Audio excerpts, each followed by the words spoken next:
would people benefit then, in terms of saying, yeah, no, go on and move your focus on. What if you're in a one-on-one situation, and let's say I did a trick to you and I have a gimmick deck, and you say, can I have a look at that? Would it be best to go into another routine, to misdirect them away from that gimmick into a coin routine or into a phone routine?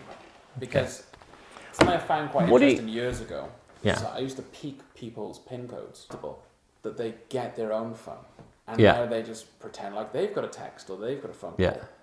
And I'm not actually doing anything. You're just waiting to see them. I'm waiting, and then as soon as they open their phone, I look, 4153. Okay, got it. And I write down on my notepad 4153. Lock my phone. Sorry, what did you? Where was it? Yeah. And I realized then that, you could get away. You're forcing an offbeat. Yeah. By stopping what you're doing and with it. Sorry, let me just check. And they feel like they need to as well. It's almost suggestive. So yes. If we were to do a routine and I say, can I take a look at those cards? Would you benefit from saying, yep? Potentially yes, okay. But I would argue so yes, absolutely. The idea of go for it, and then I absorb myself in something else could work. But actually, what kind of works better is so we're talking about points of interest, and what is winning the battle for your attention at any given point. It's like modern life. It's a battle for attention. Yeah, that's what we're here for. So if this pack of cards has currently stolen your attention, which kind of maybe suggests that maybe I put too much pressure on them in the first place. If at this, if you find that in a given point in a routine, like you do the invisible deck, and you find that routinely people keep saying, can I have a look at those cards? I suggest you need to go back and look at the routine itself, because you're clearly making these two damn important to start with. There's something about the level of importance. I wish I had the invisible deck with me. You don't by any chance have one on you? No. There's an interesting thing, because again, we're just talking about the way that we build reality, ultimately. This is all about the way we build reality. So a nice thing with an invisible deck of cards, we all appreciate how it works with the rough and smooth principle. If I take out an invisible deck from a box and I say to you, what I'd like you to do is take the pack, just open them out in front of you and just think of one of them and then close them. Would you do that for me? Sure. And I hand you the invisible deck, face up, and I turn my back and I say, spread them, have a look, and close them up. Done that? Yes, you have. And I turn back and I take the deck end like that, and I just turn it end for end as I put it down to one side as I continue talking to you. Now at the end of the routine, because I've already rotated the deck over, I don't need to do anything else other than literally spread it and then separate at the right point, and we have the effect. The point of this is, that moment at the beginning where you did that serves it serves one primary purpose, and that it's to make the deck irrelevant. Because at the end of the routine, you won't need to look at the pack. Because there can't be anything about the cards, because you held them. And I turned my back. I wasn't kind of making sure you were not doing anything funny. I turned my back. Same as you want somebody to, you've turned over a double and you get somebody to sign the double. What do? Do you do this? Sign your name on it? Yeah. Because I'm terrified. Or do I flip over this double, get my pen out and say, take those, sign your name on it. And while you're doing that, I might wander over here and have a conversation with somebody else. Because the very act of not caring about this moment means that there's no framing. And people say to me, what happens if? What happens with the invisible deck is when they spread them, they see more than one card turned face down. The answer is nothing. Because they don't know what that means. They've got no information other than, oh, there was another card face down. Well, if they spread it and there's one card face down, and then a second later you spread the cards and there's one card face down, and it turns out to be the one that they chose anyway, that makes no sense. It's a great effect. Doesn't make any difference. Yeah, the amount of times that I've had this happen where I've flipped over a double, whoops, not like that, that's even worse, flipped over a double, handed it to somebody and say sign them, and as I've glanced over to see if they finished yet, I've seen this. I've seen they've just literally taken that top card, turned it 90 degrees and written their name. And when I've taken it off them, I've ended up sort of taking 2 cards away. And I've put that on top of that one, paused a beat, flipped over a double and carried on. Nothing. No, oh my goodness me, hang on a minute, I've just noted a discrepancy, because people don't. The world is full of discrepancies. We miss them all the damn time. We're not actually very well equipped to notice them in the first place.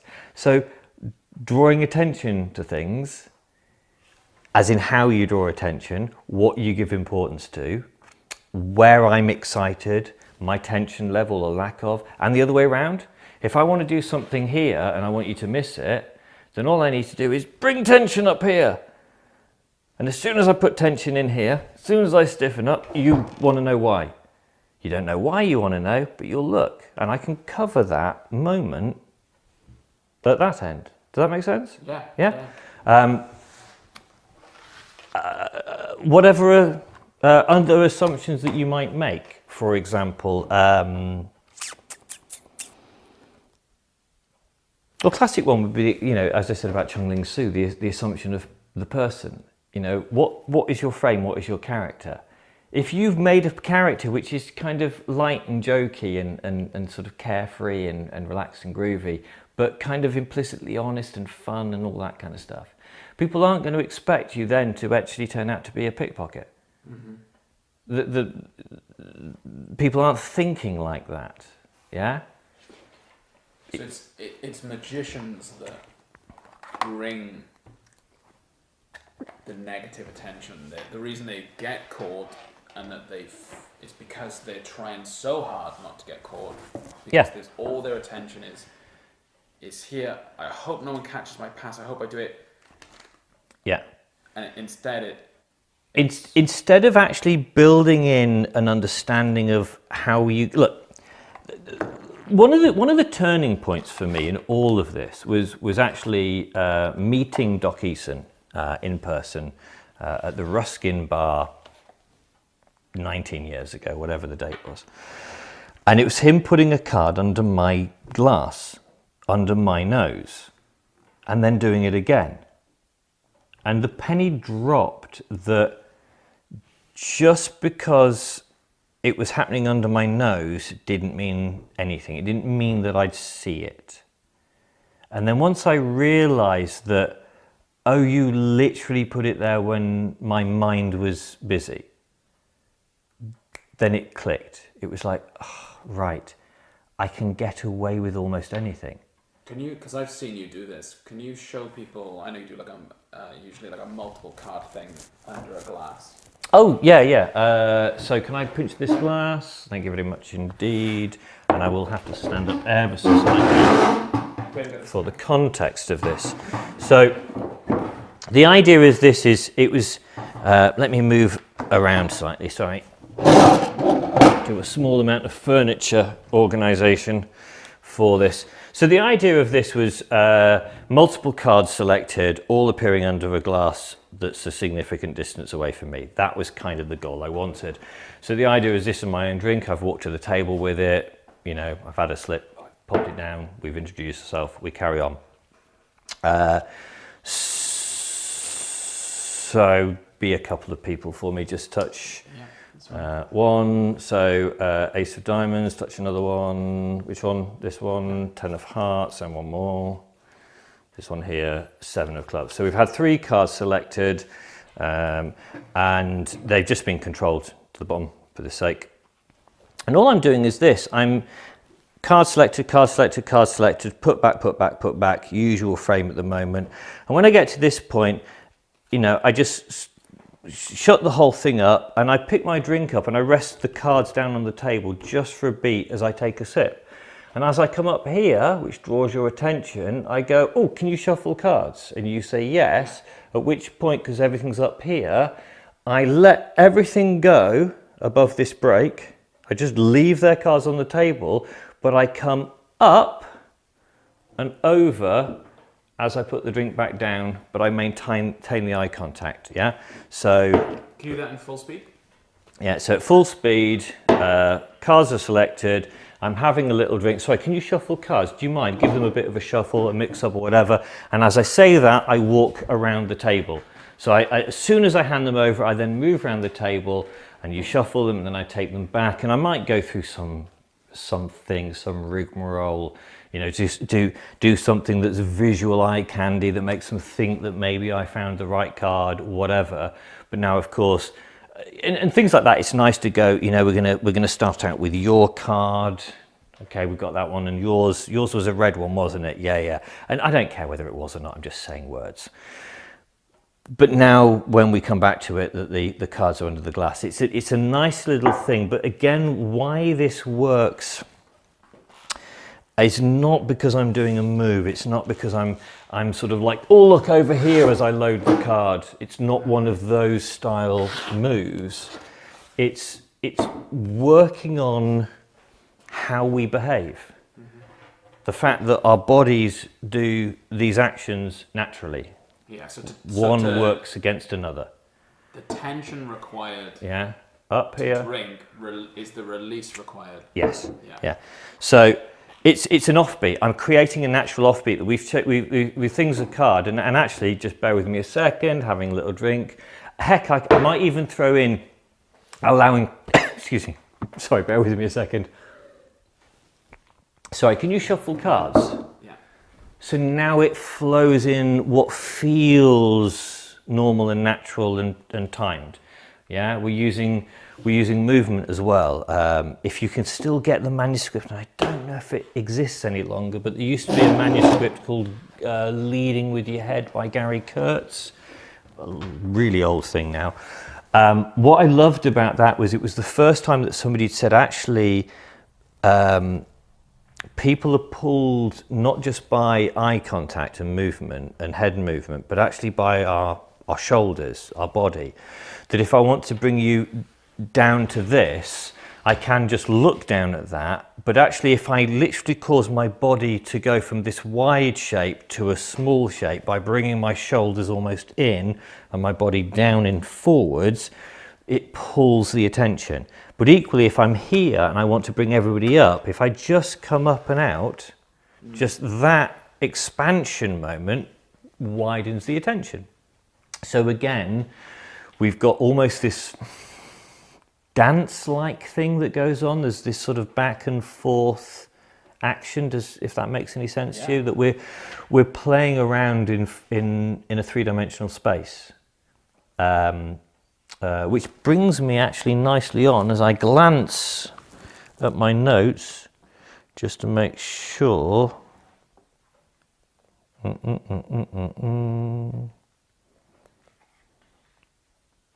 Yeah, so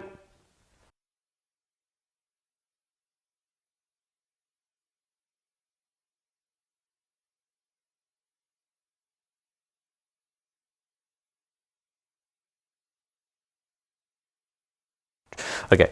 Do you think you've covered a lot of your points naturally? Yeah, I think I don't know what time-wise, so I'm just all the time. rabbiting on. Okay, so this brings me nicely on to this idea of practice. So I've talked about a lot of theory in this. We've talked about this idea that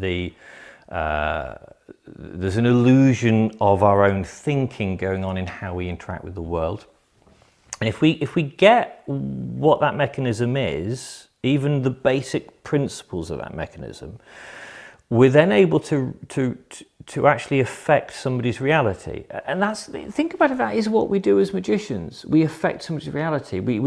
We say, look, here's an idea, here's something that we have an assumptive belief about. This is how the world works. And we come along and we change the ingredients, and as a result of changing those ingredients, we end up with this effect of, oh shit, how did that happen? We feel magicked in a moment. The things that work against misdirection, I think, are the wrong focus. So from a magic point of view, I think the wrong focus is the effect, not the affect, that we become so focused on the mechanisms and the techniques that we kind of almost lose sight with why. You know, okay, you've spent 7 hours a day for the last 10 years doing the pass. Why? What was the point in doing this? I mean, was it just an ego-driven thing? So, I just popped into my head. I remember going to a show. It was the gala show of a magic convention, so it was a lay audience, but it was obviously at the end of a magic day, and a famed magician, who I won't say on camera who it is, but I'll tell you after because it's funny, was doing their act in front of a lay audience, and they executed a pass, and as they did the pass, they came up like as an applause cue moment, and then they realized that it was lay people and went, no, and carried on. And it was a beautiful moment where you realize, oh, you are so used to magicians in your audience going, oh, wasn't that a good pass? Oh, didn't he execute that well? Kind of moment. And because of that, he did a pass and kind of went, ta-da! Which I thought was hilarious. And exactly the point of why magic's gone a bit weird. It's become very navel-gazing, if I dare say, that we've become a bit introverted in our thinking. And when we really move away from that way of thinking, when we understand that it's not about the trick, it's not about the effect, it's about the affect, it's not about the apparatus or the tools of our trade or the box that the girl got into. What really makes this work is something else. It's the effect that it has on people. It's the way that it changes people's thought process. It's ultimately giving people a moment of wonder. My wonderful friend Aaron Alexander over in Canada talks about this idea of pushing people over the edge of their world. That magic is a beautiful moment where we get to experience the unknown without the fear of the unknown. We get to fall off the edge of our world, but without really having to face the dangers of falling off the edge of our world. And I think that's why magic has its level of profundity. And I don't know. I'm with Eugene Berger on this one. I think we have taken something which actually has a level of profundity to it. Magic. Magic, by the way, this is the word that we use when we describe the birth of our child. So my point is that we've got this idea of magic and magical things that should hold such a wonderful resonance because of the context we use it. Yet when we move it to this context, suddenly it becomes synonymous with, you know, Billy and his balloon animals on a Sunday afternoon at the local restaurant, or Uncle Dave who does that card trick every bloody Christmas, whether we like it or not. Or that magician down the road that, as nice as he is, magic is a crux and it feels very needy, and there's something about it that just is uncomfortable. And I think part of all of this is just the frame. That how do magicians practice? Sat at home on their beds, in front of the mirror or in front of the television. And why are we surprised that if all of the practice happens here, that all the attention's here, and therefore as a result of that, we're back into this endless cycle of improving my sleight to make it flawless, because people are staring at it. And now when you add to the modern iteration of cameras, that here's a camera lens, I perform to the camera lens, I then watch back, oh no, there's a flash, okay, we'll do it again, but we'll change the angle slightly, and we'll keep doing that until we get the perfect vision. But none of this teaches us anything about human interaction. None of it shows us why we feel the way that we do, why we're fooled in the way that we are. And when we really start to boil those things down, that's when we understand that real misdirection is about changing somebody's reality. And real misdirection can work as simple as, and I remember this years ago, and I can't for the life remember who it was, but I saw a card trick that was literally from beginning to end, it was a lie.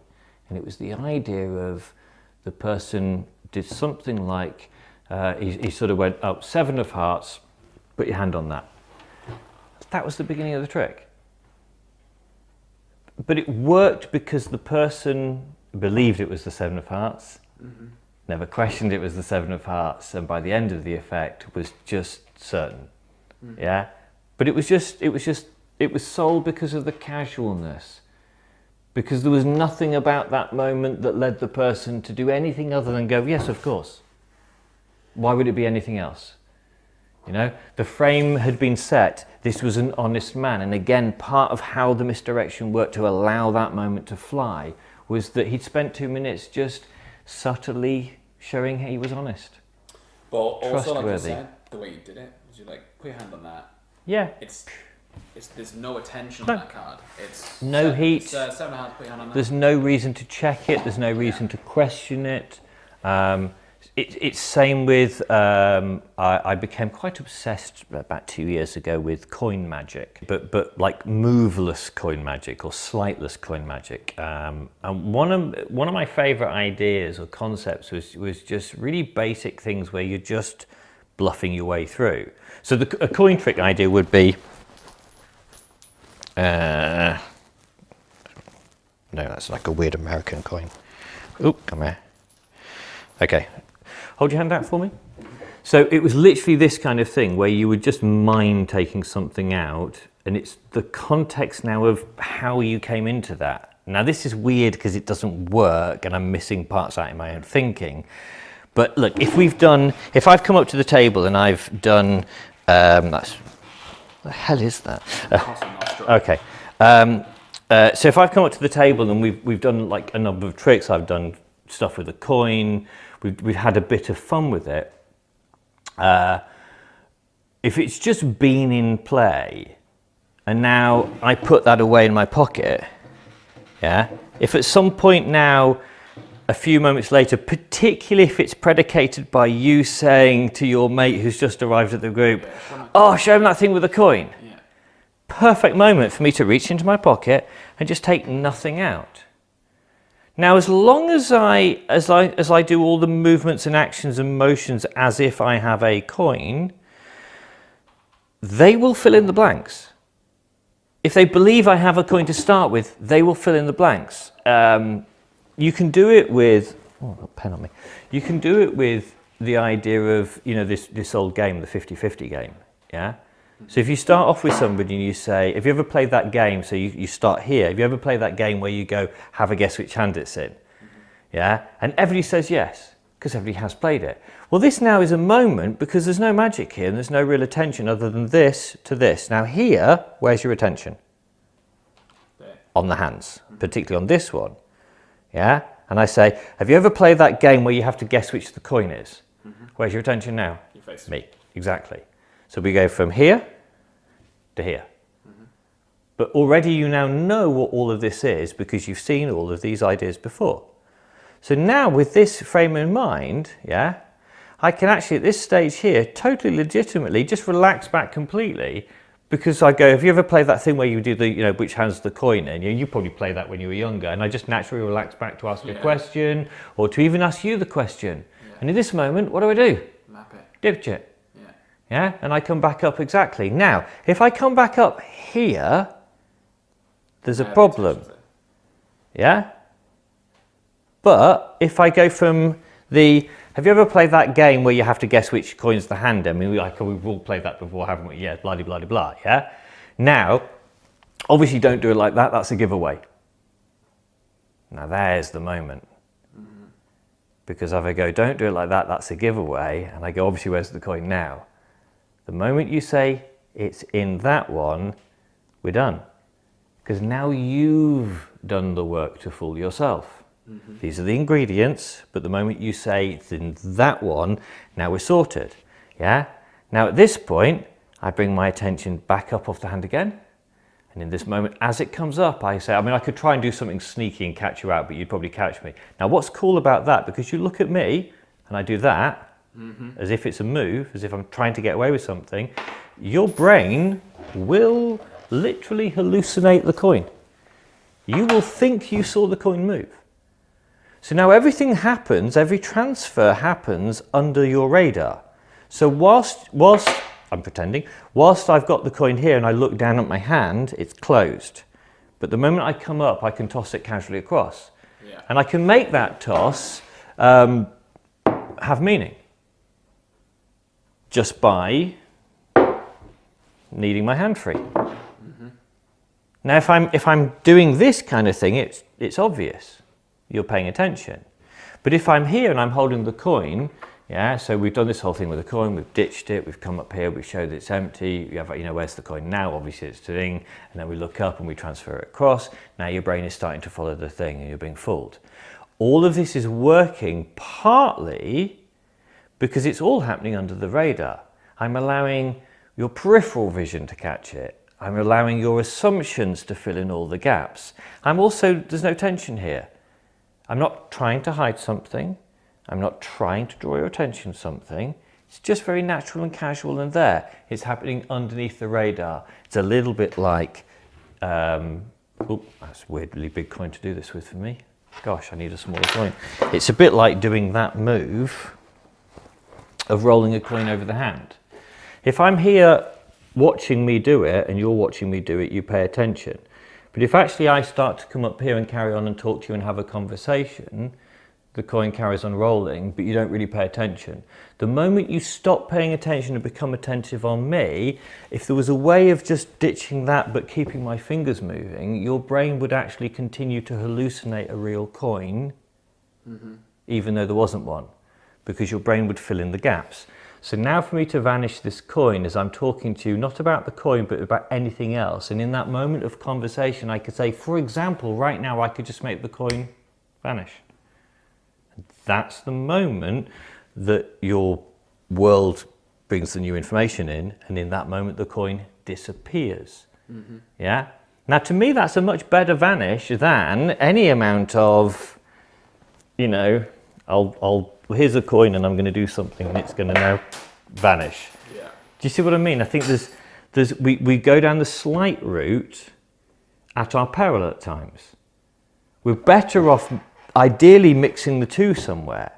Have good sleight of hand, but make the sleight of hand work because of the attention management, because of the misdirection. If you want to,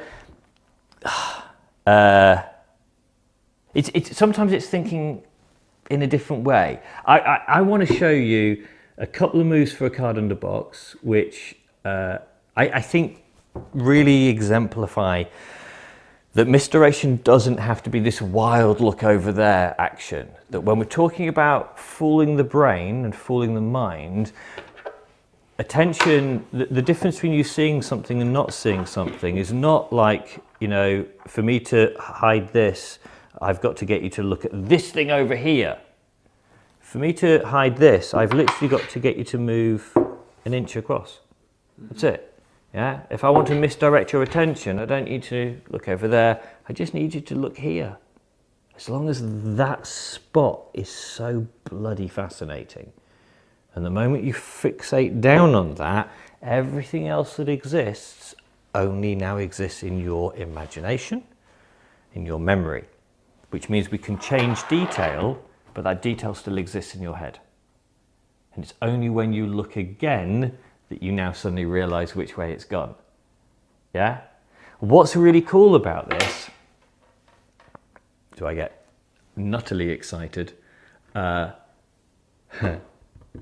Your body does not need that coin to feel and see and experience that coin. That's why it's really cool. And if we get that principle into our heads, we suddenly become more powerful as magicians. So hold your hand up. You can feel that, yes? Mm-hmm. You sure? Yeah. Of course you can. Turn your hand over. You've still got sensation on the back of your hand. You can feel that, can't you? Mm-hmm. But you know, because it's happened to you, that a magician has left a coin on the back of your hand and you had no awareness whatsoever. Yeah. It doesn't make sense unless our awareness does not work in the way that we think it works. Yeah? But it gets even weirder. So hold your hand out, for example. So for example, you know this is a coin, you know what a coin is, you know how a coin works, you know what a coin does. Yeah? Okay, so what is that? It's a coin. How do you know? Feels like one that has the weight of one. What else does it mean to you? Is it just a coin? Does it have other? Does it have a story? Does it have? Yeah, what can you do with it? That one does. Yeah. But the point is, it's an object, but it's also more than an object. It's an object with meaning and history and resonance and experience. Yes. Mm-hmm. Okay.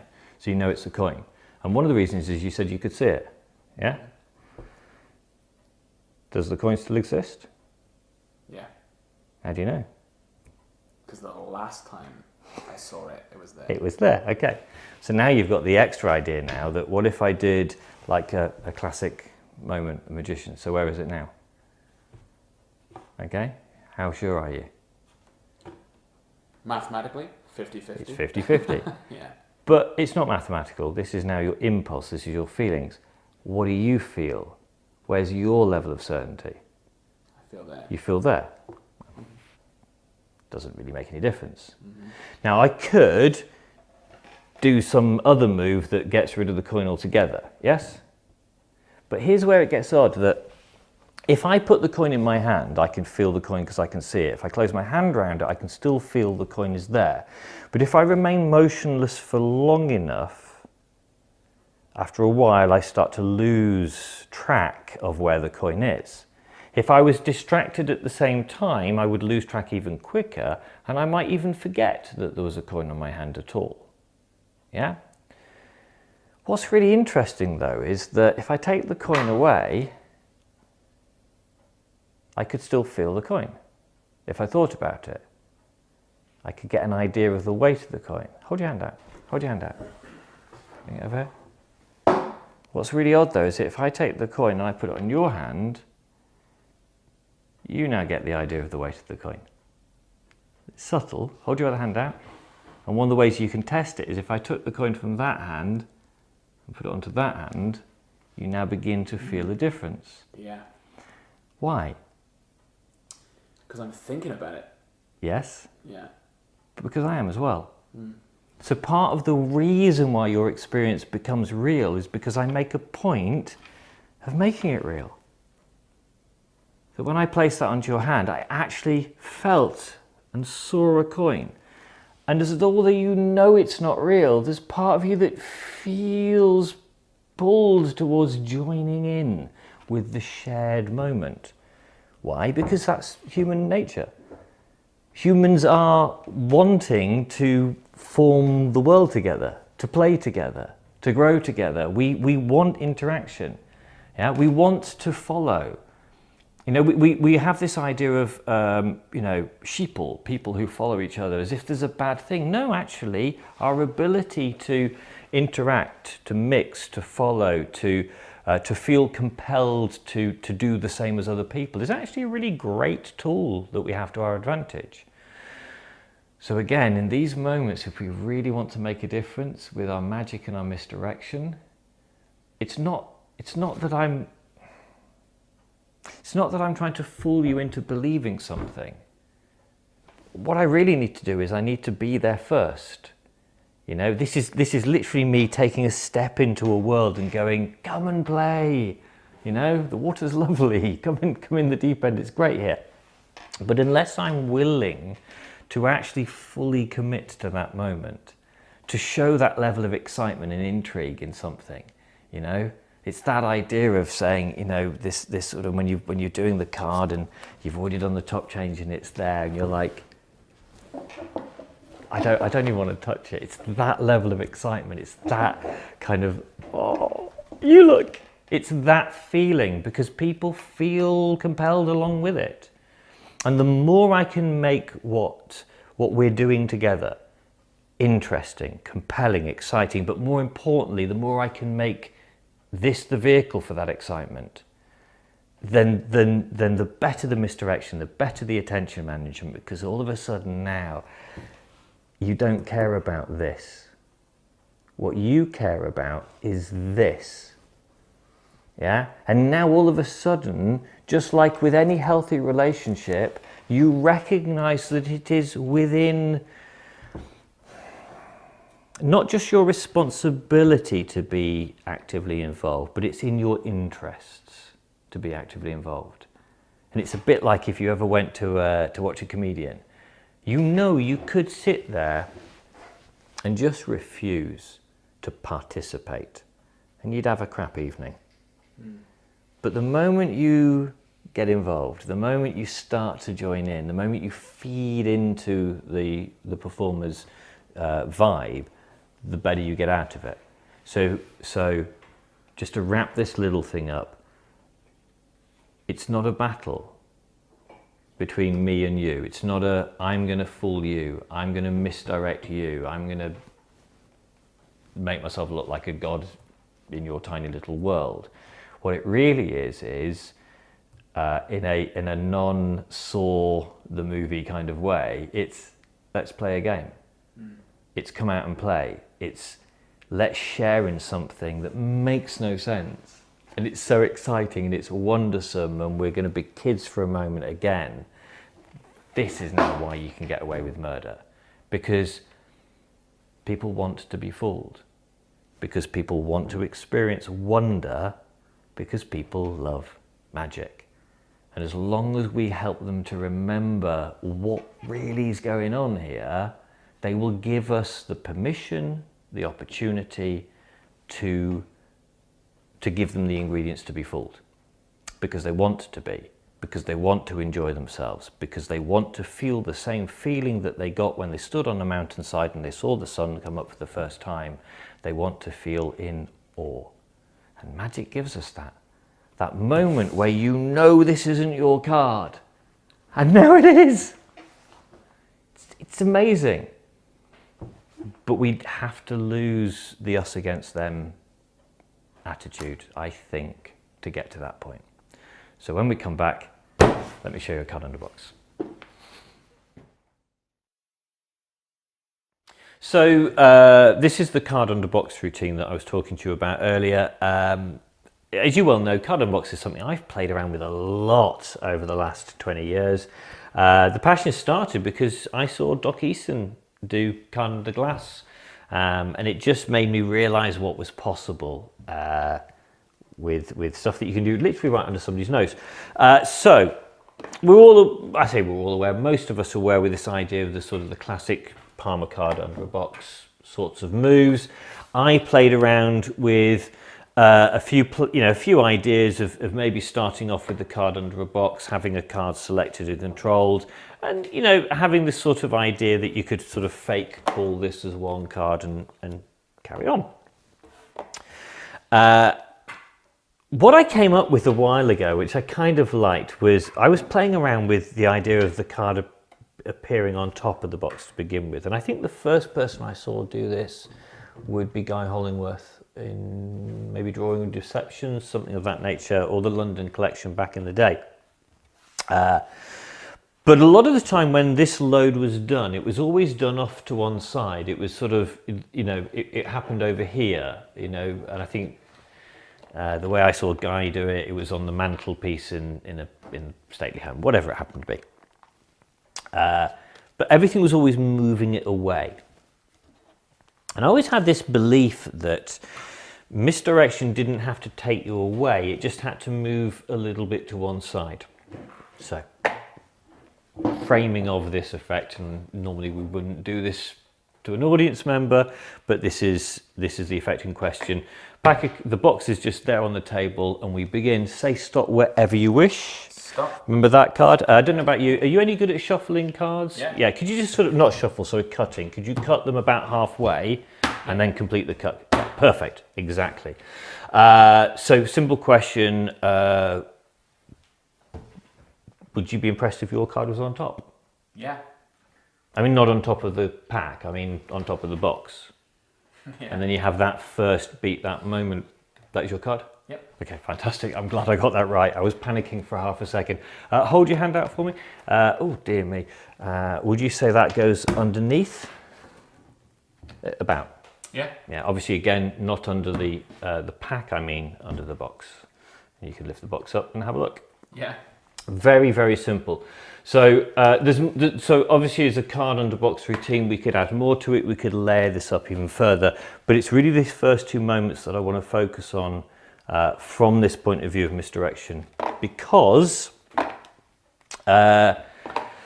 it sort of breaks down in a way that most people would be uncomfortable with. So right from the start, we have a little moment with a peak, 10 of spades, the side steal of the card, which we'll go through in a moment in more detail maybe.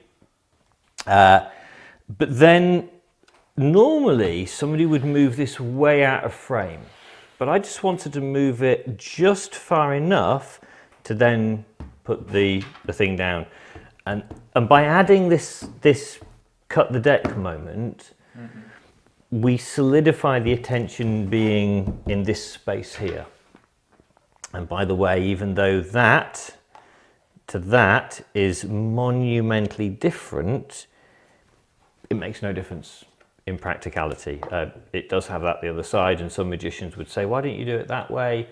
And the answer is because I realized it didn't matter. And weirdly, in moments like this safe route, yeah, of loading onto the thing that already looks similar, isn't good for you, because this tells you that this matters, and that's the only way that you could get away with it. Whereas if you start playing with that, you then realize, oh, doesn't matter at all. Something else is going on. Oh, by the way, kind of what's nice, just say stop. Oh, dear me. Yep. Falls over. Remember that card? You saw what the card was. Would you cut the deck about halfway? And yeah, complete the cut. Oh, do it like that. I don't mind. Yeah. Even though you know what's going on, you probably still found this was where you spent most of your time looking. Even though you knew it was there already, you probably were still slightly more interested in following the attention, because why wouldn't you? I think it's a nice opening move because it keeps it all condensed, but most importantly, it's because it sets up this moment, which I just love as a piece of choreography. And it's you bring it back into the frame, you show it down here. Remember, all the tension is down here. Now, because the trick's almost over, we've done the moment, we can relax. Yeah. And as we top change on that little offbeat and we keep the break, and we pick this up just to move it out of the way, we have this rest moment where we just pause for a second. And it's in this moment that your brain just solidifies in your card. Yeah. Oh, hold your hand out for me. And I kind of like, actually, no, we'll do it this way round. And as I bring this across, I just add the card on top, and then immediately the attention comes back down again. Mm-hmm. And again, the chances of you doing anything with that moment other than just waiting is slim to none. And you get this beautiful moment that is, let me just show you this little addition to it as well. If you get a break underneath here, when I come to reveal it, watch the choreography again. You see your card there. I immediately come down as you reveal, and I put everything underneath as I come back up and take it off you. And all of that happens in one action. But if you look at, let me just reset that.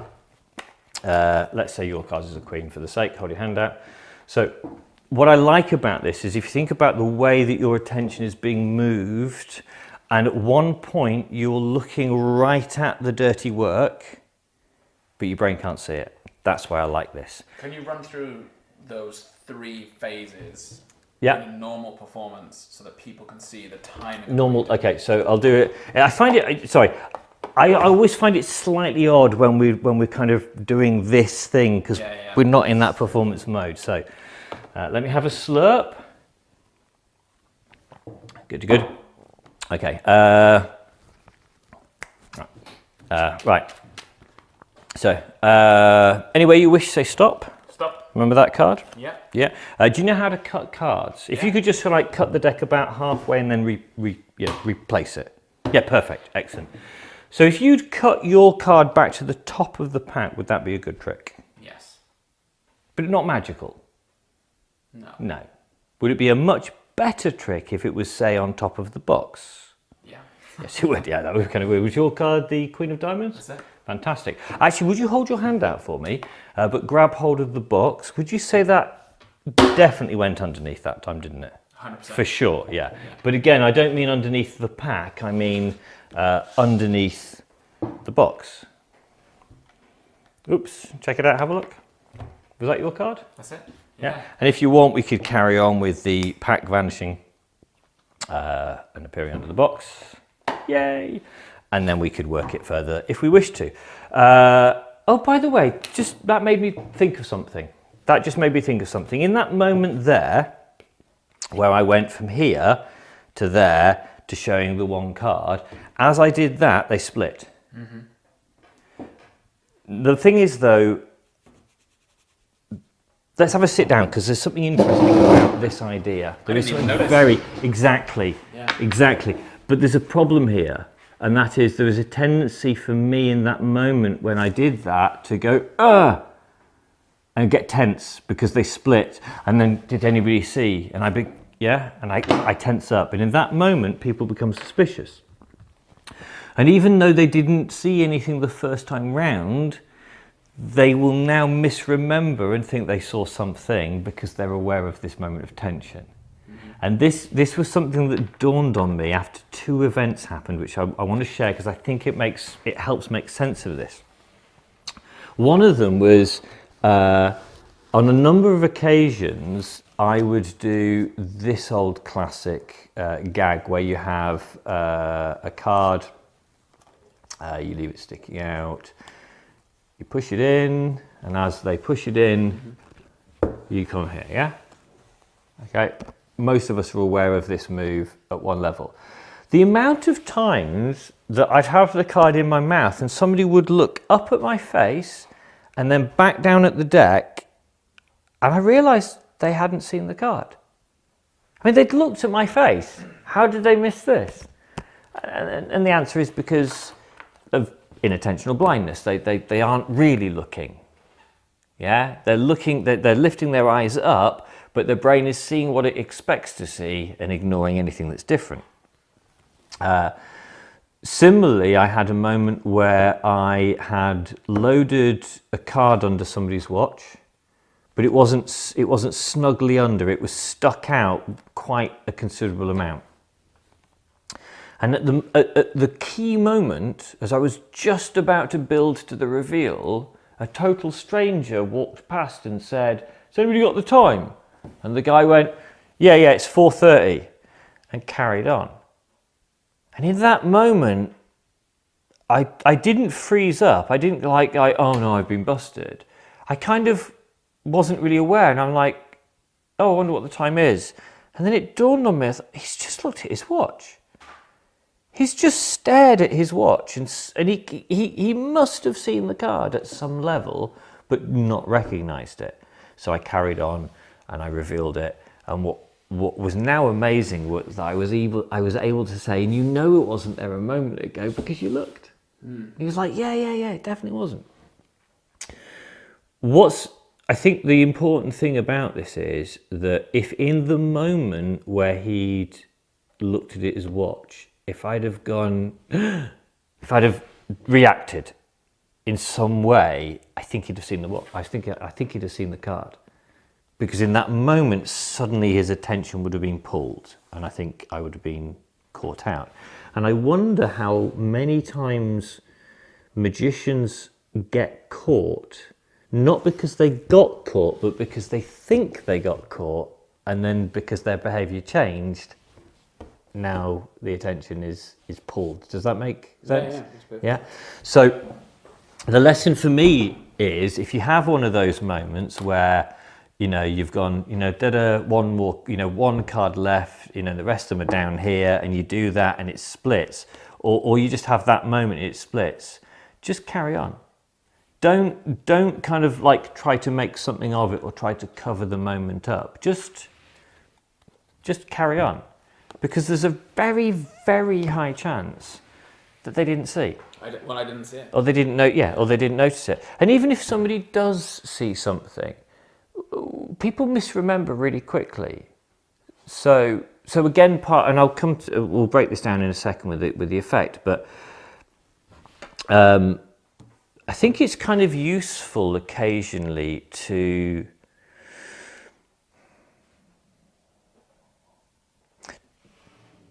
almost, how can I put this? It's almost useful to occasionally go out to fail, yeah? To push the boundaries, just to see when it doesn't really matter, or just pepper it in with the good stuff that you're already doing. Just see what happens if it looks a bit obvious, you know? Play around with, you know, we've practiced for years, perfectly palming a card, so, you know, we've checked all the angles and we're holding it loose and it's not too tight your grip, and we're doing all this. All right, what about palming a card like that? That's how Dwayne palms it. It's not as good as that, to be honest, but, you know, he's learning. But my point is, why not actually palm badly? Because actually you can now test to see how much attention people really have. And I used to do this all the time because I was kind of interested in it, that I would have a card signed or selected, I would palm the card out, I'd hand them out to be shuffled, and then I would see how long I could hold the card out for, but without really hiding it, like hiding it badly.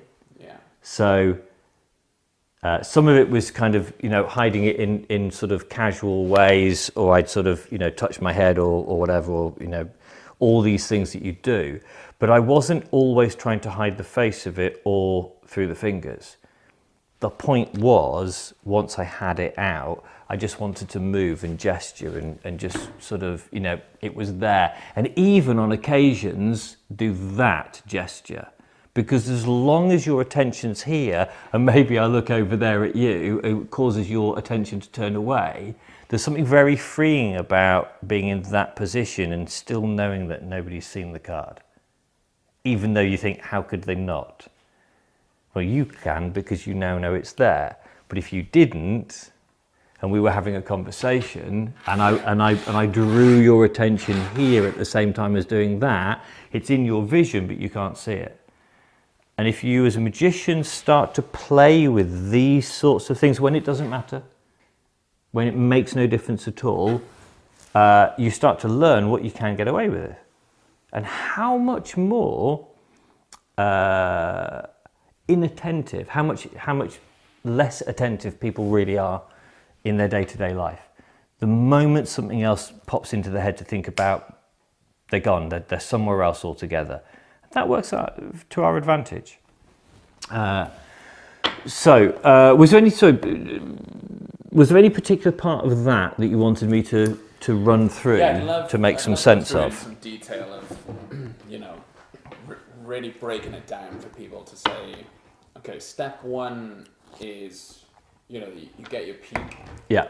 And then side steal. Yeah. And then I noticed you do something which is you side steal, and you always turn the deck face up. Yes, yeah, that's purely for the positioning as I'm putting it back down again. When you come down, you turn over. Yeah. And then they cut. At what point do you grab both at the same time? So. Can you go into detail? Yep, that's absolutely fine. So here we are. I like the directness of a peak to side steal. It feels more streamlined and more impossible to some degree. So we're simply riffling down the edge of the deck, Yeah. getting a peek. Little finger is holding the brake, so we know our position. We take that top half of the deck, mechanic's grip, I guess, but your thumb's quite far over to the edge. And what you're really doing is you are pivoting that card from the center against the little finger. So the little finger is here, and the thumb, the little finger down here is just sliding the card out on this angle, and you're pivoting against the little finger. And it's a very loose, you're not squeezing the deck together, you're just very casually holding. And as soon as it comes out, you've then got enough of a grip to slide it out into palm. So the peak straight out into that side steel. Turned end for end. That little subtlety of the first finger curling in just to give it that additional cover. And then as you take this to the table, the hand goes straight on top of the box. My thumb rests against the inside edge just to straighten that edge up a little bit as I just move it across a fraction and put the deck back. Now this hand immediately then moves across to do the cut. Cutting it with this hand. Yes, yeah. which is why it fools you in a sense, because you're here and we are there. So notice these are happening together and then they're moving away together. So it's there to there. Yeah. So that's the choreography that's going on. That we've taken the card out, we've side steel, we've rotated the deck over, and as this is going to go there, yeah, as that's going to turn there, that's going to move that out of the way, and then immediately come back to gesture the cut. It's a good way of thinking about it, that you're, instead of thinking, I need to ditch this palmed card on the box. Yeah. Instead of thinking that, you're saying, I need to put this deck down. Yeah. That's a perfect way of thinking about it, because this really is the game that we play here in Misdirection. Yeah. It's all about how do I frame this for me so that I don't give all the negative signals. Yeah. So if I'm framing this as I've got to somehow secretly get that on top of that without you knowing and move it no, there's just no way on earth that's going to happen. I'm going to signal that and telegraph it every time. But if my thought process is, I just need to move that out of the way so that we can cut the deck. Even knowing what you did then, I was still hooked on that. Now this is the important part. Yeah, this is the slightly, I'm sorry, that's just in the wrong place. That's where we need to be. Now the motivation is there. I'm not worried about this. I'm not worried whether it ends up like that or like that or like that or like that. It makes no difference now, because it's inconsequential. I'm just here. That's where I'm interested in. Amazing. So doing a deeper dive on phase 2 as well. So phase 2 was weirdly what this was all about. It was this choreographed moment that there was something about it that I really enjoyed.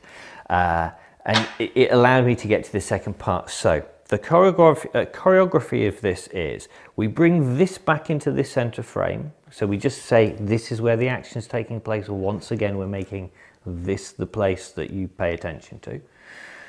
We show the card. We then get ready for a top change here.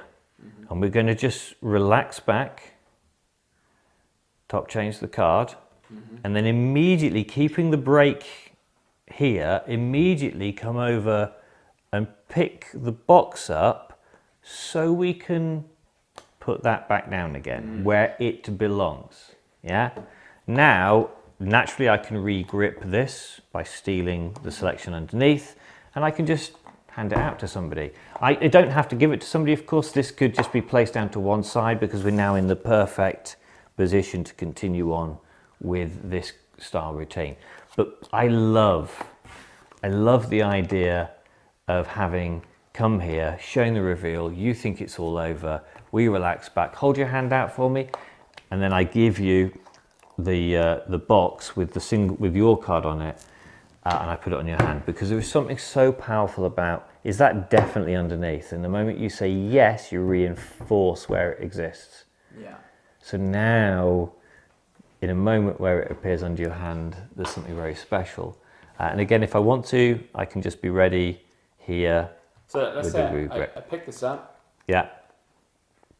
Most people aren't that dexterous, which is why I love this third phase. It's like, you know, as a magician, I can do this.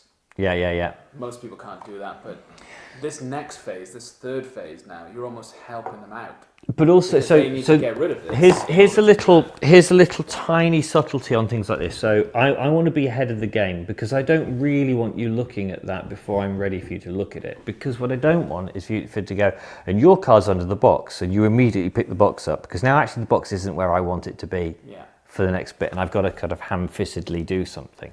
So if you pop back. So don't forget that we've got here, we've dropped the card on top, your card is definitely underneath, yes, we're getting ready for the break. Now, I can show you that it's not there just by showing the bottom card, but I'll go, well, it's not, and you're like, well then where is it? But before you have chance to, I want to be here ready. Yeah? Now, if you're, we're a bit distance apart here, but if you bring your hand closer as if you're like just with me, that's a bit. But if we're in this position, as if you might reach across. When I've done this moment here, I've gone, your card's gone inside, etc. It's definitely underneath, yes. And it's, you know, so we're in this position ready, and there's nothing that stops me going, you'll never guess where the card is. Yeah. So what have I just stopped you doing? I can't reach. You can't reach. Yeah. And I'm not restraining you, but it's just you'll never guess where the card is. And then from here, I can look, which makes you look. You probably already start to see it, at which point I can do that, and now you can look, and now I can put the whole thing back right down under your nose. Your attention follows this back. I move away, I move up, I move out. I draw you away from where I don't want you to look. Now we have this moment again. Now what I can do is, because your attention is here, is I can actually move you towards the reveal without you seeing the reveal, because you're still here.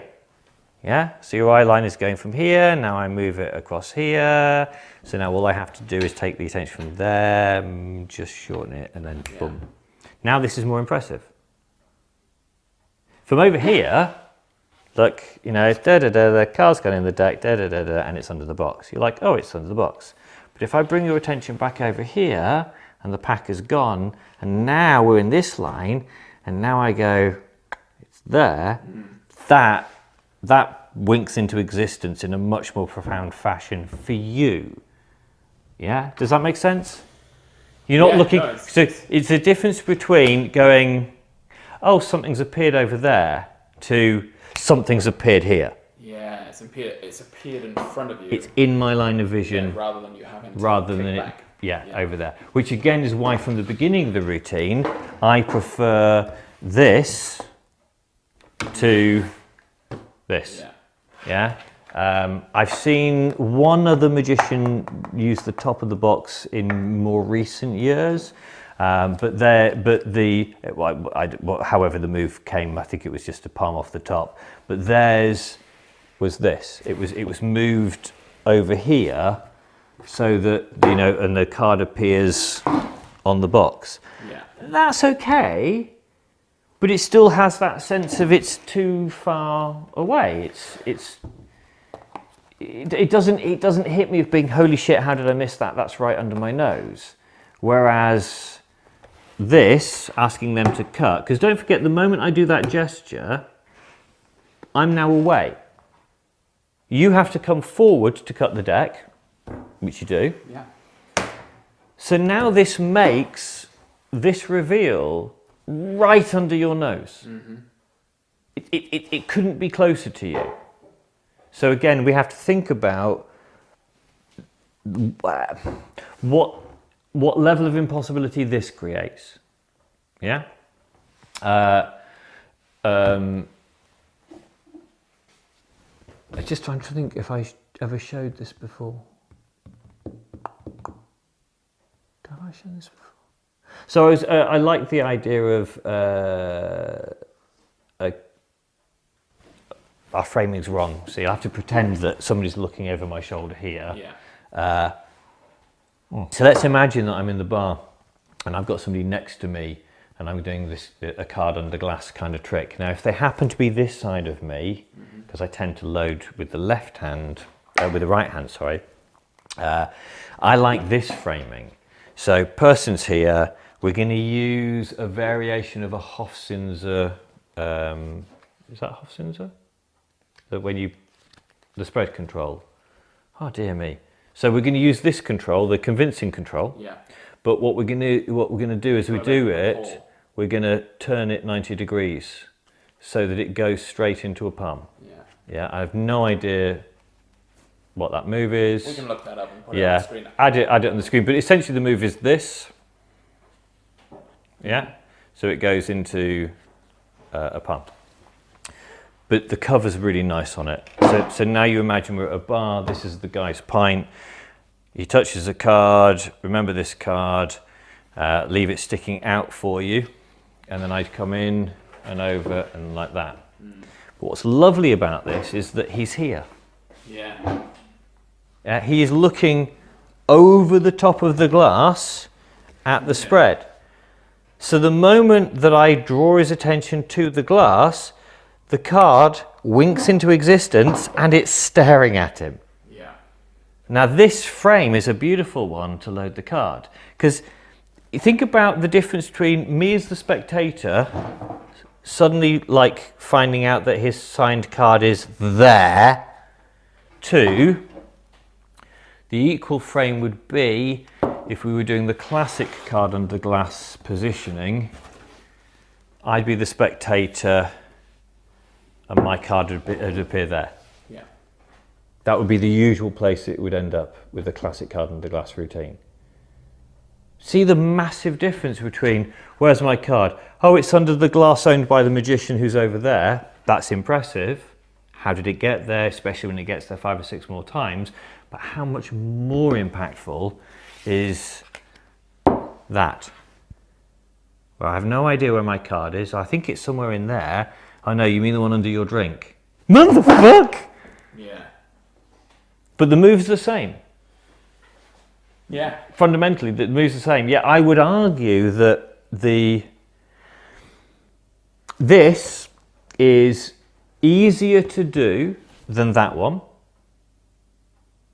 Yeah, it's easier to get away with putting the card right under their drink here than it is to do it over there. But psychologically, you think it's harder to do, so you panic more about it, so you resist trying it and you shy away. And even if you do try it, you're so nervous that you're telegraphing what the answer is. But there's so many reasons why somebody would miss this. It's too close for a start. You're inviting them to focus at a distance, yet something's happening under their nose. Well, they can do one or the other, not both. You can either focus here or you can focus there, not the two. So as long as you've already got them focusing on a movement this way, there is no way on earth they'll see that happen. Yeah, it's profoundly more magical for the experience, yes? Yeah. Yeah. Incredible. So let's say you end up here with the deck under the box. Yeah. It's direct line of sight. Let's say I got the 9 of clubs. You finish in this position. Yeah, that's where we are. Da da da. 9's gone in there. You think the whole deck's there. Deck's vanished. Boom. Yeah, I see amazing. You know, the entire deck. Like you said, you've snuck it under my nose. It's right in front of my face. Where do you go from there? So again, what I love about all of these routines is that they're almost modular by definition. Yeah.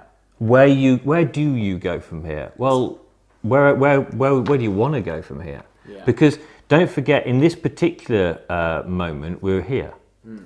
Yeah, but you think this is a card. Well, the trick's over, because that there, boom, the entire pack vanishes and reappears under the box. Wow, that's clearly an ending's trick. Well, what's beautiful about this is this frame here, your card, deck, box, the whole lot, trick's over. Well, I mean, that. Yeah, palming that card away. Yeah, doing it this way, just palming it off the face of the card and leaving that down there, and then reloading that in another location. Yeah. There's no heat on this. Like you're saying, it's playing around. Yeah. It's inviting people to play. Yeah, even down to, and I know Gary won't mind me mentioning this because it's just a silly little thing. Even down to the idea that at this point you finish the trick, and at that point you're like, thank you very much indeed, and you reach over and you put the card in their top pocket. Yeah. Yeah, but what you do is you don't put it in the top pocket. What you do is you put it in the top pocket, you leave their card behind, and you come out with the indifferent card as if you're going, there you go, you could keep that as a souvenir. Oh, actually, one more thing before we do, or even just like, souvenir for you, only kidding, they're mine, you're not having them. Yeah. Yeah? And even that, and nothing else, is wonderful. Why? Because at some point, and it might not be till you get home tonight, Yeah. That you check your pocket. holy fuck! Yeah. And there's an extra bit of magic. Or you just do it as a routine. I'll tell you what Gary used to do, because he caught me out of beauty with this like 20 years ago. It was this idea of, there's my signed card, indifferent card, the rest of the cards are gone. And I think, if memory serves, he caught me on this because he walked up to me at the pub at the Ruskin or somewhere, and he just found like a backed card off the floor. You know, we're in the Ruskin, they're everywhere. And he'd come up and he'd seen my signed card and he said, oh, whose is this? And I went, oh, it's mine. He went, oh, cool. And I thought nothing of it. He just added this to the back of it. He said, oh, he says, do you, I think, how did he phrase it? He says, would you like me to show you the card to the pocket? And he went like that into my pocket, left the signed one behind, obviously. I didn't realise at the time. He said, or would you like me to do the torn and restored card? That's so good. Yeah, just casual. Which one do you want? Torn and restored card, you know, tear it up. And I'm like, oh, I don't know. And just, I don't even know what he did. He probably just dropped them on the floor at that point, or fake transferred, or whatever, it didn't matter. Because he just went, I tell you what, let's do both. And I went, what? And he pointed and I went, oh, yeah. Yeah. What a lovely, simple thing. Yeah. But again, it's because Gary understands misdirection. He gets how this stuff works and what really catches you off guard. You know, why does that moment work? And the answer is, it doesn't work because of a move or a sleight. It works because you're not paying attention. It's the same idea as if we're in the middle of a conversation and I just say, oh, could you pass the salt? We don't have to stop the order of service to pass the salt. Yeah. We don't have to suddenly go, right, everybody focus on the salt as we move the salt over. It's that famous Darren Brown thing, isn't it? There. Where he did that show and he taught the OAPs how to steal chips Yes. from someone. Yeah.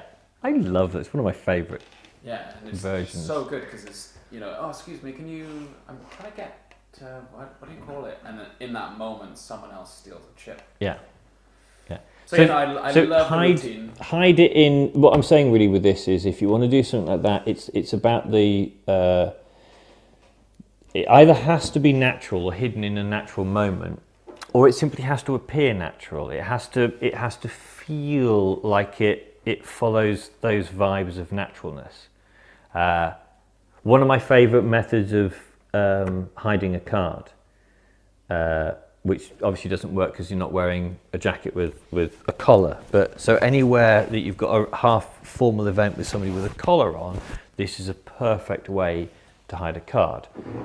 So you side steal the card out, and as you hand the deck for them to shuffle it, you place your hand on their shoulder and you ride the card up under the collar of their jacket, and it won't stick on because I haven't got a proper collar on, but it will stay there with any kind of normal jacket. I used to use this as a holdout all the time because nobody's ever going to imagine that was where the card was left. Nobody's going to imagine that you just put it there. But the gesture is in and of itself incredibly natural. So I can't do the bit with the leaving the card behind, but Gwen, if I can borrow you again, if you stop looking at pornography long enough, to come and do your job. Stop tindering. Come round here. So what I'm talking about is the gesture. Is not the gesture. Is that the moment that makes it feel natural?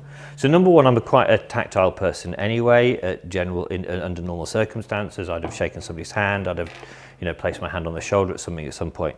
But look at the naturalness of this. Say stop anywhere you like. Stop. Remember that card? Yeah. You saw what the card was, yeah? Would you give them a good shuffle? And make it as give it a good shuffle, etc. This position here is fine. Yeah, and I can hold out. If he's got a collar on, that I can just ride it up there, which I can just about manage it. Now I can wait here, I can be very free and clear, and you can shuffle them up, and this can wait along. And again, how natural is this moment for me to then step back in and say, give him a round of applause, didn't he do a great job? Yeah, and I just re-steal the card. Yeah, and from here to get it back onto the deck is I mean, I could literally bring these two things together if I needed to. Yeah. Yeah, but there's no way he's going to think any of that. It's so good. It's Yeah, so smart. straight to here, give those a shuffle, and then just come back and re-grip the card as you go. It's a nice little thing. Thank you very much indeed. Your job is done once again. But it's hidden under something that is normal, is everyday, it makes perfect sense. Yeah, this is why the classic crossing your arms is a really great place to hide a card, because this is a natural pose for somebody to be in. Yeah, this is a place that people are. Similarly, if you're sat down, that this is a great place to hide a card. If you're going to palm out, place your hand on your leg. Because actually, this makes sense for you to be here. Not like this, I look like a lumberjack at this point, I realise. You look like Sammy Windows. Yeah, it's either that or a gay pirate. Arr. But it becomes a very natural place to hold out. Yeah. And that's why it's better. And I see a lot of the sort of panicky, like I'm worried about hiding this, etc. And it wasn't until I'd done magic for at least 15 years that I realized that once I palmed the card out, and if I kind of wanted to hold it for a while, the easy thing to do was just to put it in my pocket, carry on, and then whenever I was ready, take it back out again. And don't for a second think that I covered it any more than I literally just did then, because I don't. Because again, people, I don't know, it's every time I read that line, don't run when nobody's chasing you, I always giggle, because I think it's the one thing that we always do all the time. We always run, because that fear of being caught overrides everything else. What if I get caught? Yeah, we use this in magic all the time, and as a magic company yourself, you'll have marketed stuff on the, oh, you won't get caught, this is foolproof, you'll never get caught, this couldn't possibly go wrong. And I understand the fear behind that, but actually I think if you want to be really good at misdirection, embrace getting caught. Be fine with being caught, because after a while you'll suddenly realize what matters, what doesn't matter, what you can get away with, what you can't get away with, what makes a difference to the routine, what really doesn't. And it's astonishing how often things don't make a difference at all. Like, I've dropped coins. I've literally screwed up in the middle of a routine, and I've just bent down, picked the item up and carried on again. But nobody at the end of it went, oh yeah, shame about that moment there, you dropped the coin. And the reason they don't remember is because I don't care. There's no, when I get to a moment in a routine and I go, like for example, your card's the Queen, and I go, for the first time, what was your card? Yeah. And it's not the right one. Yeah. I don't care. And the reason I don't care is because I know that I can find a way around if I absolutely have to. On worst case scenario is that I just go, oh well, and we move on. And I would actually advise people, seriously advise people to work on a few effects that has no end, that goes nowhere. It's a great challenge. Yeah. Go out specifically and fail. Yeah. At revealing. If you want, have if you someone pick a card and never don't get pay it right. any attention, but don't follow it. Yeah. Because you can do the whole thing as if you were, but just miss out one move. So it's really simple. Say stop. Stop. Remember this card? Yeah. Yeah? You got what the card is? Yeah. Normally I'd have controlled it to the top there. I just won't. Yeah. Neither will I keep a break. And I will go through the routine as it would normally be, with every single beat, every moment. Da da da da da da da. Ah, was that your card? No, Yeah. I'll throw in the top chain. Well, that was hilarious No, if it it was. wasn't. Yeah, throw in the top change. Hand the card out. What was your card? Da da da da. Would it be amazing if it changed in your hand? Check it out. Have a look. That's not my card. Oh well. Yeah. Literally there. That's it. Oh well. Should we do something else? Yeah, let's. Should you watch TV? Yeah, yeah. But you suddenly realise it doesn't matter. Yeah. And once you get to that point of, nothing happens. What actually happens when magic goes wrong? Nothing. Not really. Generally speaking, nothing. The only time that you ever, I think, get the problem is when you've set yourself up for that fall. There was a magician a number of years ago that went on a TV show and the illusion got exposed. Yeah. And there was a bit of a sort of like, it's the TV company. And da-da. No, with all due respect, I was there for the whole thing. And what really happened was this guy was an arrogant c**k all day. Yeah. He was the guy that couldn't help but be like, oh, show a card. Oh, look how good I am. And like everybody, he just wanted to be Magic Man all day. Of course, he rubbed people up the wrong way. So the moment that something went wrong, they couldn't leap on it quick enough, could they? And I wonder if he'd have been just a nice guy for the day, if he'd have been calm, and if he'd have been like fine with mistakes, if he'd have been like, yeah, whatever, who cares? They wouldn't have bothered. They'd have got to that moment and they'd have just gone, don't worry, we'll edit it out or do it again and we'll use that take. But you see the point? And if he'd have just been okay with not being on a pedestal for 2 minutes. And I think part of that comes down to being all right with it not working. That your ego isn't so damn fragile that you're not willing to make any mistakes, which means you're not willing to take any risks. And if you're not willing to take risks and make mistakes, I'm not sure that you can ever do great magic. Because magic must exist on that edge. It must be between what we know and what we don't know. That is where magic takes place for us as human beings. So for us to experience the edge, we've got to be willing to walk to the edge. And unless we're willing to get it wrong, we're always going to play it safe. We're only ever going to buy the trick that works first time. We're only ever going to do the thing that's foolproof, 100%, works every time. And while that has an appeal, which I understand, it's a shame because there is so much more to be sampled. There are so many more things in magic to be understood, but they all take a little bit of risk, a little bit of a willingness. Fundamentally, there are almost no tricks better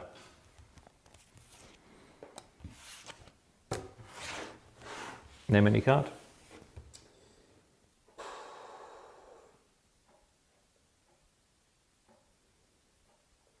Without staring at the marking for too long. I couldn't see the marking. 5 of hearts. 5 of hearts. The answer is Wait. no.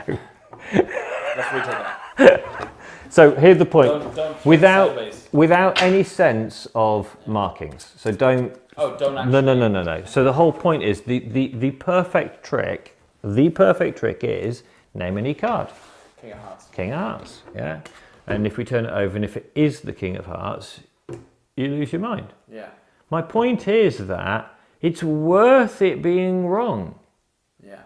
It's worth it being wrong for the time it might be right. It genuinely, it's worth it. And I loved the idea that there's a magician I know based down in Weymouth who every gig he did, every group, every table he did, right at the top end, like right at the beginning of the thing, once he'd established who he was, he'd have a pack of cards and he'd have them shuffled, and he'd talk about the thing that he's always wanted to do from a child would be for somebody else would shuffle a pack and somebody else would name a card and he would cut straight to that card. And every time he would simply set the frame up and he would say to the person, and somebody would name any card, Four of hearts. Four of hearts, and I would just be able to cut straight to that card. Close, 4 spades. Wouldn't it have been great though? Yeah. And then he carries on and does the other routines.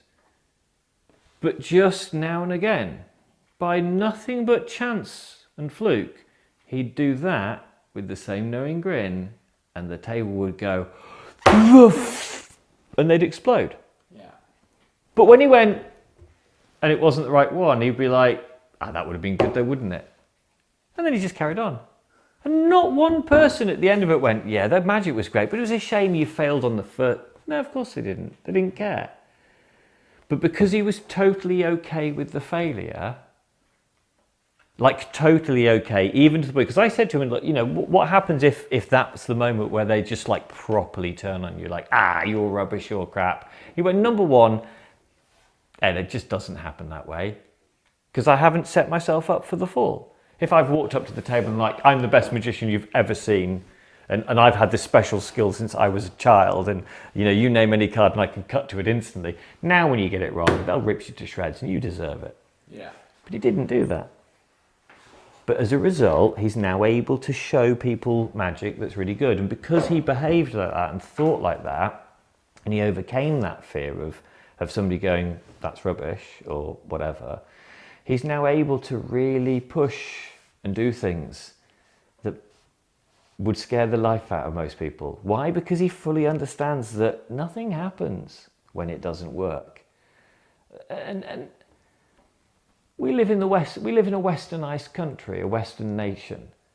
We know that magic isn't real. Like everybody knows, really. Like pretty much everybody knows that I can't actually do this thing. I can make it look like I can, and you don't understand how I do it. But we all know it's not really, really real. So where's my fear?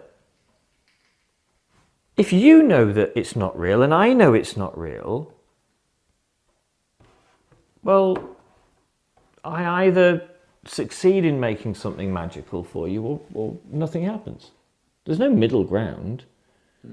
Now it's just about framing. It's about how do I feel about me? Am I comfortable in my skin? Am I able to, am I okay with it not working? Yeah? I love the idea, if you want a real challenge, then it's not only do a trick that fails, but give yourself nowhere to go either. So it's not just that you do a card trick that doesn't end up with a successful card trick, but you don't allow yourself to redeem yourself with another one after. That's a challenge. But you know what? It's not that hard.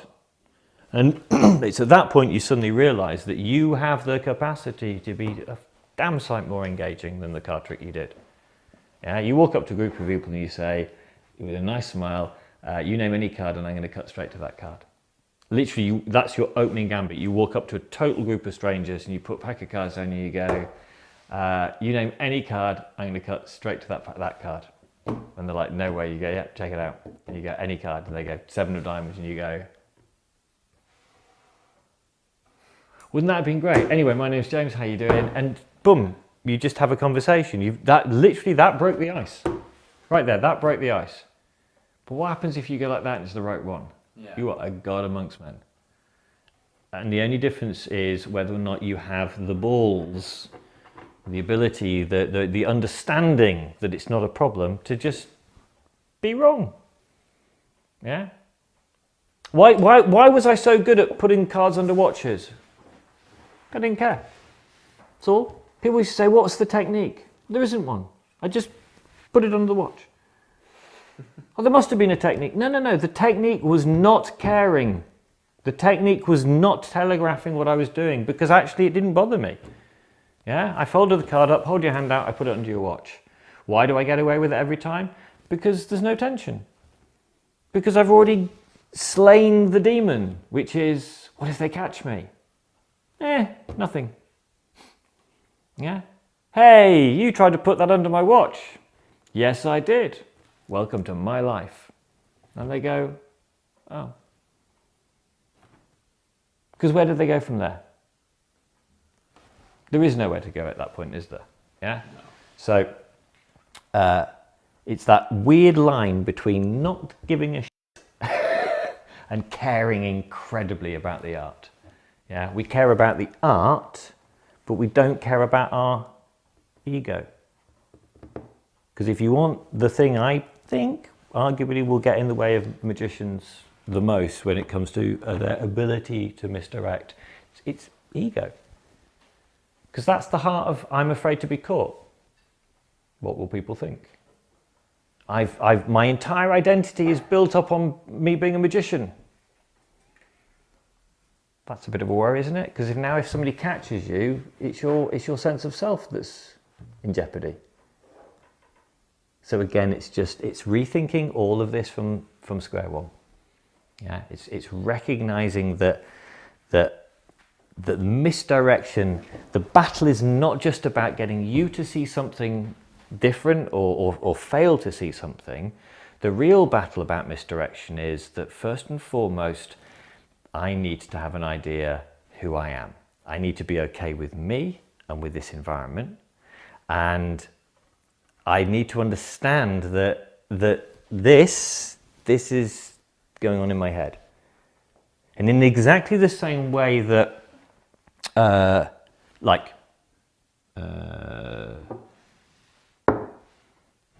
this is real. You and I both know that this is real. But that doesn't mean we're seeing the same object. And I don't mean in the absolute sense of this physical object. What I mean is in the sense of what it means. What are you seeing? What am I seeing? How do we interpret it? What does it mean to us? This is a multi-layered thing. Even down to the idea of the colour. Yeah? It's white.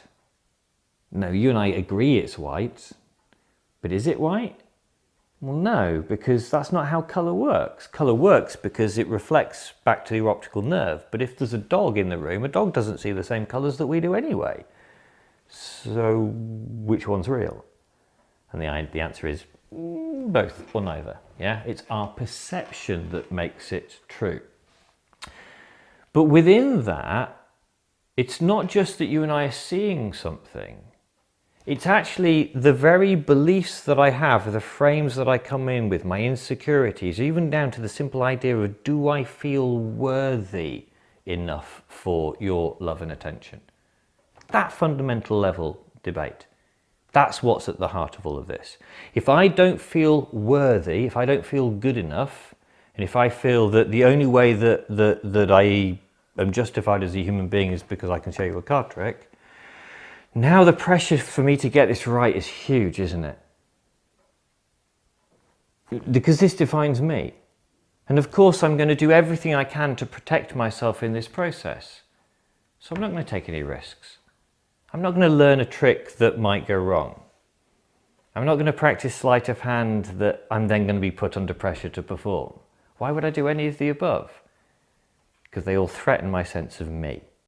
Our thoughts aren't reality. Just like your thoughts aren't reality, that all of a sudden now that gives us this massive advantage. Because now I can play on a different level, that this isn't a challenge that I have with you, this is a game that we play.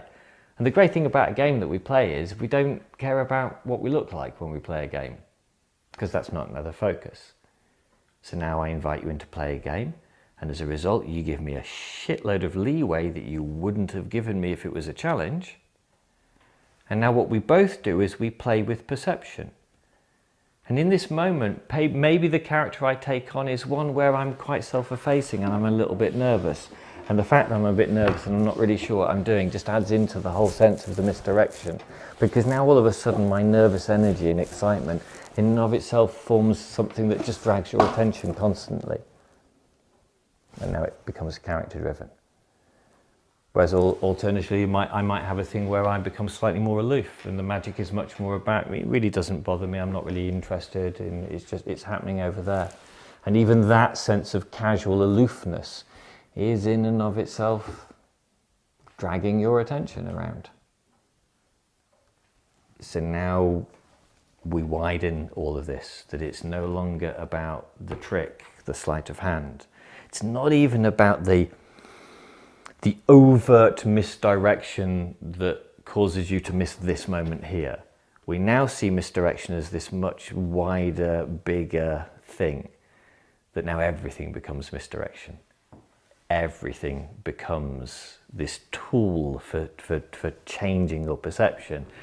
Because I know one thing with absolute certainty, and that is, if I just wait long enough, you'll be distracted. And I don't mean distracted externally either. I mean distracted internally. If I just wait long enough, you'll think of something that will catch your attention. It might just be a word that I say, but if I'm attentive, if I pay attention to you as I'm speaking, as I'm asking questions, as we're talking about subjects, I can see how your body language changes, how your attention shifts, how some things cause you to lean in and some things cause you to back away. And all of these things help me just pull this picture together and tweak it around the edges. And we always come back to the same principle, and that is, my job is not to fool you, ever. My job is to always give you the frame, the opportunity, the means, and the motive to fool yourself. Why? Because you want to feel joy and wonder. And my job is to just help you make that happen.